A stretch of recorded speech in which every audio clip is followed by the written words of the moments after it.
Let's face it, we all have plenty of work to do already. Homework and papers are already starting to pile up. The last thing we want to do at the end of a long day is worry about leadership. It's no secret that it can be a difficult subject to think about. You see, some part of us knows that leadership is supposed to be important. It's a vague concept that we hear about all the time, but it's also confusing. In every part of life, whether at home, with friends, at work, or at school, we hear people telling us how to lead, but sorting through all of that noise is a bit overwhelming. The good news is, though, that we don't have to figure out leadership all at once. It's a long journey. All we have to do is get started on the journey today. The even better news is that God has given us 3 important tools to guide us along the way. With those at your disposal, you can start to design your leadership blueprint. Before we go any further, it's important to address one concern.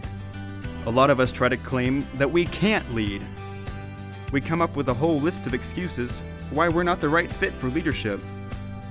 But God knows all those excuses, and He has His own reasons for asking us to follow Him in leadership. So what are the 3 tools? First is stewardship.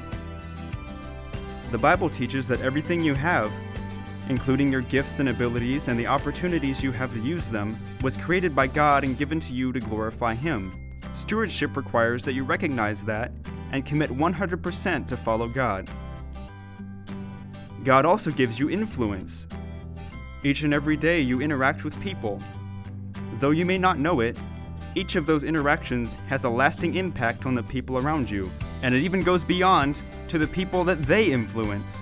You must be carefully aligned with God so that any influence you have will lead others toward Him.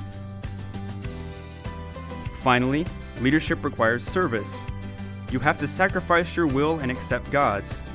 This means putting others first and admitting when you've made a mistake so it can be put right. True leaders aren't just willing to serve, they actively seek it out.